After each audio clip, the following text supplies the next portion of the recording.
It was a bright Saturday morning when Daniel stood at the airport, his passport in one hand and his suitcase in the other. His heart raced with excitement as he glanced at the departure board. He had decided to take a spontaneous trip to London, the city he had always dreamed of visiting. However, there was one small issue. Daniel didn't speak a word of English. He had always been good at planning, but somehow he had never found the time to learn the language properly. He knew a few basic phrases thanks to online courses, but that was far from enough for a trip abroad. Still, the desire to experience something new, to step outside of his comfort zone, outweighed his fear of the language barrier. His best friend, Alex, had been supportive, but also a bit skeptical. You sure about this? Alex had asked a few days before. I mean, London's great and all, but not speaking English might make things harder for you. Daniel had shrugged, trying to dismiss his own doubts. It's fine. I'll figure it out. Besides, how hard can it be? As Daniel stepped off the plane and into the bustling streets of London, he felt a mix of excitement and anxiety. The city was alive with activity, people hurrying along the streets, the sound of cars and buses, and a vibrant atmosphere that seemed to pulse through the air. But as he looked around, he realized just how little he knew. The first challenge came when he tried to hail a taxi. He had no idea how to ask for directions or explain where he needed to go. He attempted a few basic phrases, but the taxi driver looked at him, puzzled. Sorry, mate. Where exactly do you need to go? The driver asked, his accent thick and fast. Daniel froze. He knew a little English, but this was too fast. He could only manage a nervous smile and a confused shake of his head. The driver sighed and then, noticing Daniel's discomfort, softened. You want to go to your hotel? Show me address. Daniel nodded eagerly and pulled out the piece of paper with the hotel address written on it. The driver squinted at it for a moment before giving a slight nod and driving off. As the taxi moved through the streets, Daniel couldn't help but feel like a fish out of water. He didn't understand much of the conversation going on around him, and every sign, every word seemed like an unfamiliar puzzle. That'd be why the time Daniel arrived at his hotel, he was exhausted, not just from the long flight, but from the anxiety of not being able to communicate properly. At check-in, the receptionist greeted him with a cheerful, "Good afternoon," and proceeded to speak quickly in English. Daniel, despite his best efforts, only caught a few words here and there. Your passport, please, she said, holding out her hand. Daniel fumbled for his passport, then handed it to her. She smiled and went on with the usual hotel formalities, but Daniel's brain struggled to keep up. Sorry, Daniel stammered, trying to remember the few words he had learned. Where room? The receptionist looked at him, realizing the problem. Room number? She asked slowly, raising an eyebrow. Daniel nodded, relief washing over him that she understood. She handed him the key, and with a smile, she wished him a pleasant stay. But Daniel couldn't shake the feeling of being lost, of being in a place where words didn't make sense. The next morning, Daniel decided to explore the city. He had a rough idea of what he wanted to see, but he didn't know exactly where everything was located. After walking through a few streets, he came across a small cafe that looked inviting. He figured a cup of coffee would help him clear his mind. Then he entered the cafe and looked at the menu. Everything was in English, and he couldn't make sense of half the options. When the barista greeted him, he tried to muster the courage to order, but the words just wouldn't come.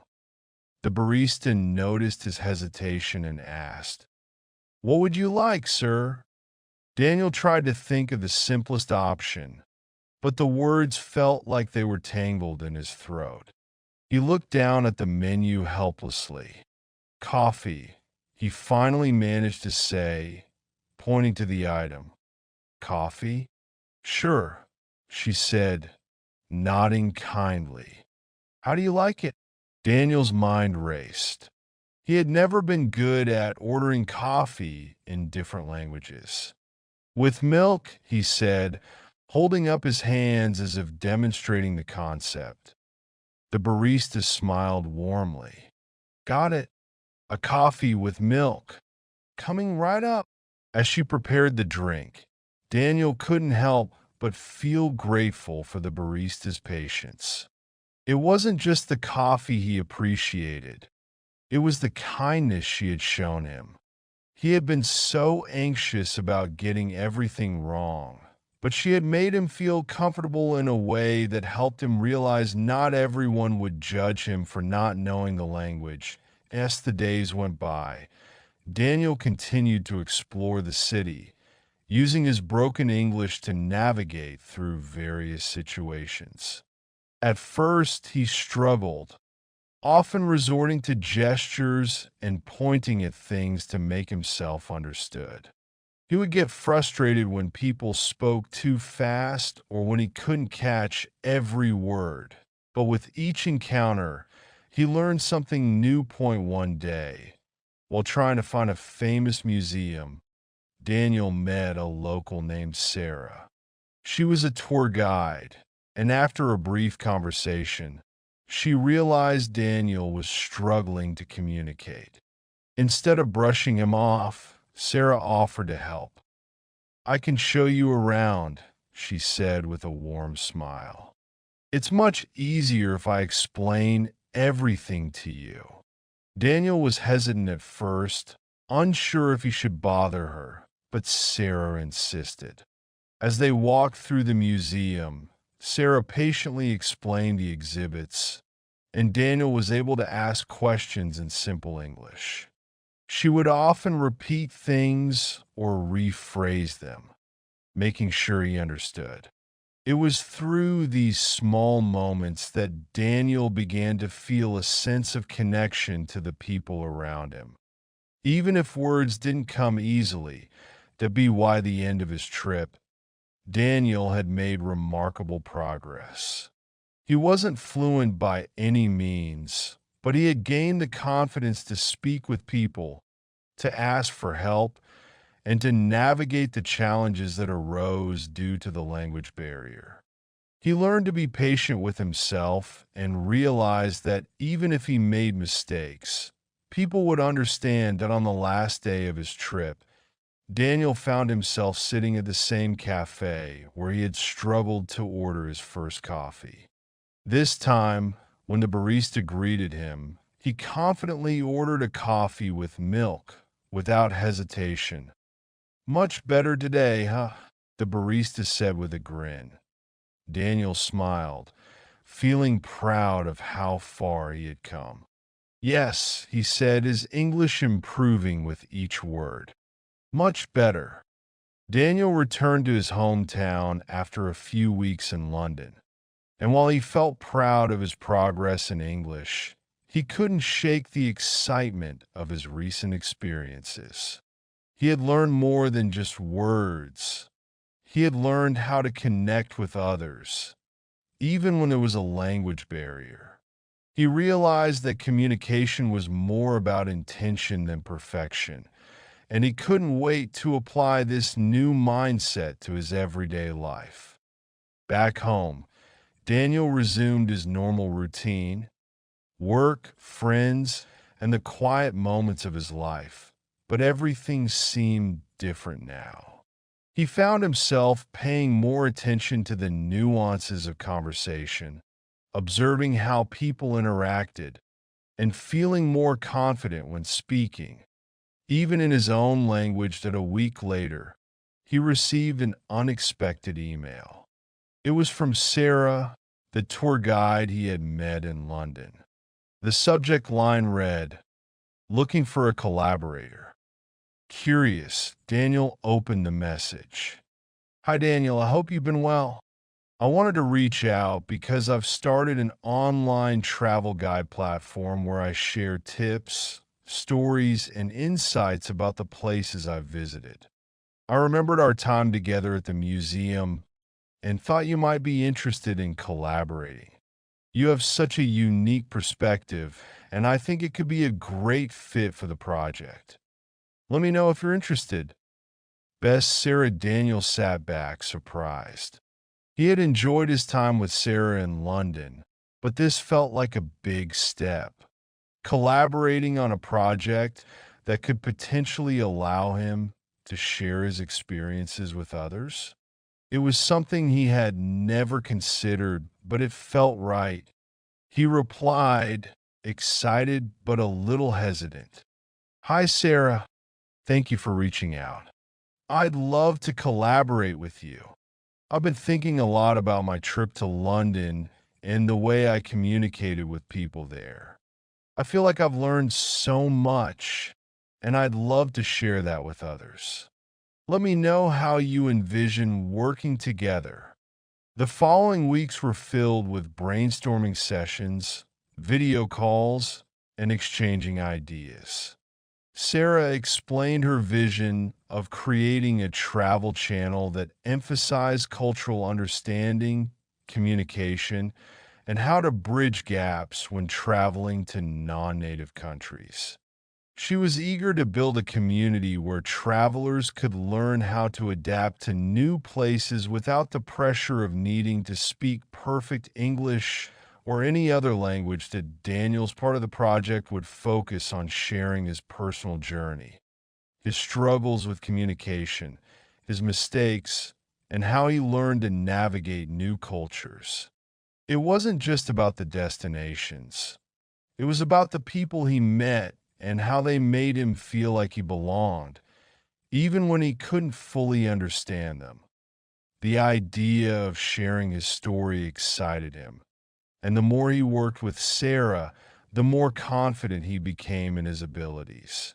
His English had improved significantly, and now he was ready to help others see that it wasn't necessary to be fluent in a language to create meaningful experiences. One afternoon, as they were finalizing their first video script, Sarah said, "Daniel, this is going to be amazing. You're really going to inspire people who feel like they can't travel or can't communicate because they don't speak perfect English." Daniel smiled. "Thanks, Sarah. You've helped me realize something. It's not about the language. It's about the connections we make. I might have struggled in London, but now I feel like I'm part of something bigger." The first video they produced was about Daniel's experience in London. He talked about the challenges he faced with language, the helpfulness of strangers, and the invaluable lesson he learned. Even without knowing the language perfectly, he could still find a way to connect. The video received positive feedback, and people from all over the world reached out to share their own stories of traveling and communicating in foreign countries. The response was overwhelming. People commented on how much they appreciated Daniel's honesty and vulnerability. It was refreshing to hear a story that didn't just glorify the perfection of language acquisition, but embraced the messiness of real-life communication. That as Sarah and Daniel's project continued to grow, they received requests from other travelers who wanted to share their own stories. The idea of connection, rather than perfection, became the central theme of their platform. They even started hosting live Q&A sessions where people could ask questions about traveling, language barriers, and connecting with locals. Daniel was amazed at how much he had grown over the past few months. What started as a trip to London, an experience full of anxiety and uncertainty, had transformed into something meaningful. He wasn't just learning about language. He was learning about himself and how to embrace imperfections. Months later, Daniel received another unexpected message. This time, it was from a company that specialized in travel experiences. They were interested in offering him a role as a cultural ambassador for their organization, someone who could guide travelers and help them understand how to communicate and connect with people around the world, even if they didn't speak the local language fluently. At first, Daniel was hesitant. He wasn't sure if he was ready for such a big step. But then he thought about how far he had come, how much he had learned, not just about language, but about people, cultures, and himself. He called Sarah to share the news. "Sarah, guess what?" Daniel said, his voice brimming with excitement. "I've been offered a job as a cultural ambassador." Sarah's voice was full of enthusiasm. "That's amazing, Daniel. You've worked so hard for this. You're exactly what the travel industry needs. Someone who knows that real travel isn't about speaking perfect English. It's about understanding people." Daniel felt a surge of pride. He was finally in a place where his struggles with language no longer felt like barriers, but bridges to new opportunities. He wasn't just a traveler anymore. He was a storyteller, a connector, and someone who could help others experience the world in a deeper, more meaningful way. Tob continued. In the next chapters, Daniel would continue to navigate his new role, meet even more people from diverse cultures, and learn how to use his experiences to bring people together in ways he had never imagined. Through his journey, he would discover that sometimes the most profound connections happen when words are not enough.